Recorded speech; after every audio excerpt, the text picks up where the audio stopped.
Olá, pessoal. Vamos fazer aqui uma resposta aqui, uma ideia aqui de investimento. O Rafael mandou. Tenho um planejamento e só invisto no IPCA principal 45. No entanto, se eventualmente as taxas estiverem muito baixas daqui a um tempo, por exemplo, IPCA mais 3 ou IPCA mais 4, faria sentido começar a mudar os aportes do mês para IPCA curto e quando estes curtos vencerem, se as taxas dos longos estiverem novamente mais altas, investir nos longos? Penso que quando a taxa for baixa, o risco do reinvestimento é menor alocando nos curtos. Sim, é verdade, porque quando você investe num IPCA curto, você vai ter menos tempo de acúmulo, mas você vai ter mais rapidez para ter o dinheiro de volta e realocar. E, quem sabe, numa taxa mais alta. Então, sim, faz sentido. O nome disso aqui, tá? A gente pode dizer que são dois nomes, né? Arbitragem, você está arbitrando no Tesouro Direto, e aí qual vai ser o ponto mais delicado dessa estratégia? É justamente o ponto em que a pessoa investe só no longão ou só no curto. Porque isso é um ponto. Você citou aqui 3 a 4. E o que fazer no 4,25? O que fazer no 5, no 5,5? Então, tem essa complicadinha, né? Porque vou dizer uma coisa para vocês. Agora que a gente está vivendo aí os 6%, talvez saia em definitivo do 6, talvez não saia, faça apenas o interlúdio e volte, tanta coisa pode ser, não é mesmo? Agora que a gente está vivendo essa fase, se daqui a 2 meses as taxas desabarem para 5%, 5 vai parecer muito baixo. E aí, quando voltar para. Vamos supor que caia para 5, né? E passa um outro tempo e volta para 5,5. Aí o 5,5 vai parecer o Jardim do Éden de novo. Entende? Então tem que ter muito cuidado com a execução de uma estratégia dessas, porque a arbitragem é arbitragem, né? O próprio nome diz, arbitragem vem de arbitrário, ou seja, alguém arbitrou, definiu que vai ser esse o nível. Então, arbitrar o nível de taxa para investir num tipo de ativo ou em outro é muito complicado, é muito difícil e sim, a gente vai errar bastante no processo. Temos que saber disso desde já, tá? Assim como, por exemplo, para ficar aqui no seu exemplo, 3 e 4, tá? Aí vamos supor, durante a pandemia mesmo, a gente teve 3 e 4 durante muito tempo. E quando as taxas bateram 5, parecia o oásis no deserto, né? Foi exatamente isso que aconteceu comigo e com todo mundo, né? Porque eu investi bastante a 5% e graças a Deus continuei a investir o tempo todo, tá? Outro nome, outra possibilidade que a gente tem para essa estratégia aqui é a dos pezinhos, né? Você tem um peso pequenininho de um lado e um peso grande do outro lado, ali do instrumento que você usa para fazer musculação, né? Agora me fugiu o nome. Se não me engano, é a estratégia barbell em inglês. Aí o peso pequeno são justamente os IPCAs curtos e o peso grandão são os IPCAs longos, tá?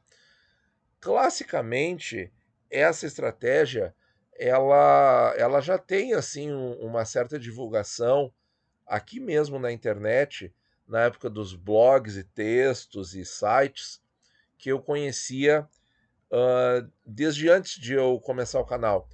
Só que o que era dito naquela época, isso idos de 2013, 14, 15, que a parte curta ficava em Selic e a longa em IPCA longo.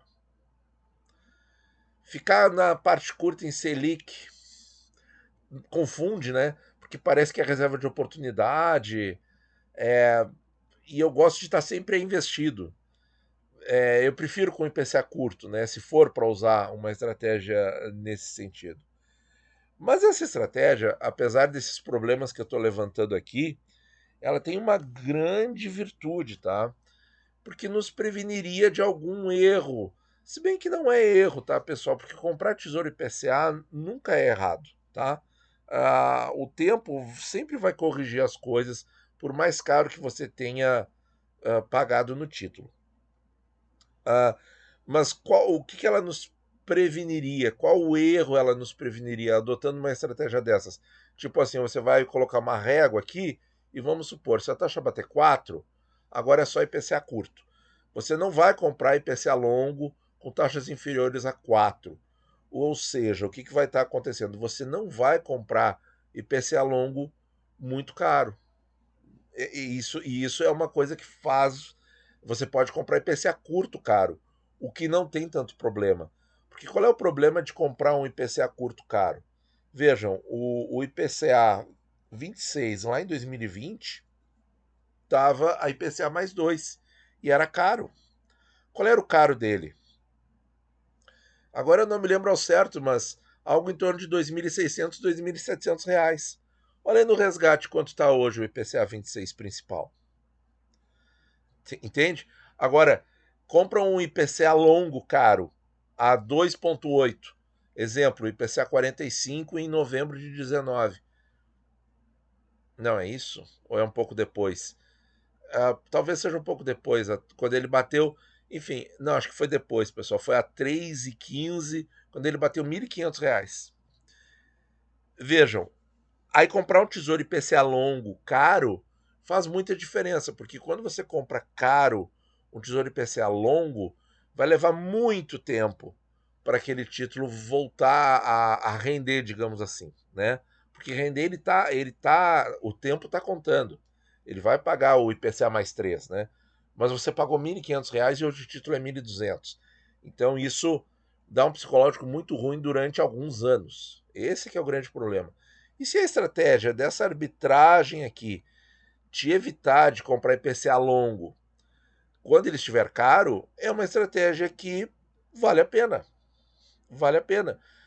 Porque comprar o IPCA curto não é problema. Não é problema, porque em seguida ele vai pagar. Agora o IPCA longo porque você vai ter que esperar muito tempo e se a taxa subir, que é o que aconteceu, né, da pandemia para cá a taxa subiu muito, aí você vai ter que segurar aquele título na carteira e aí vai ter que diversificar com outros para a carteira não ficar muito no vermelho e você não ser tentado a realizar prejuízo, né? Que é a pior coisa que tem, né? E não tem motivo para realizar prejuízo. O grande problema continua sendo qual é o nível que a gente vai estabelecer a régua, o ponto de corte. Aí temos um amplo debate, eu até aceito sugestões de vocês aqui. O que vocês acham interessante? Qual seria um ponto de corte factível? Será que 4, 4,5, 3,5? Ah, não, IPCA longão eu só compro acima de 6. Aí uma visão um pouquinho mais radical, né? Mas enfim, tudo é possível. Deixa aqui no comentário qual é a sua opinião. Muito obrigado por ouvir e bons investimentos a todos. Olá, pessoal, passando para dar o disclaimer. Agora nós vamos dar com voz também. Lembre-se, nada do que eu falei é recomendação formal. Todos os investimentos têm riscos, ainda mais um resgate antecipado. Rentabilidade passada não é garantia de rentabilidade futura. E muito importante, eu não entro em contato com ninguém via outras mídias sociais. Todas as mídias do Finanças para Ti são o YouTube, é a única mídia, tá? A gente não oferta investimento, a gente não faz propaganda de coisas fora do YouTube, a gente não entra em contato com vocês fora do YouTube. Isso tem que ficar muito claro, porque muitos perfis falsos têm atacado o canal. Certo, pessoal? Fica ligado nisso. Muito obrigado por ouvir e bons investimentos a todos.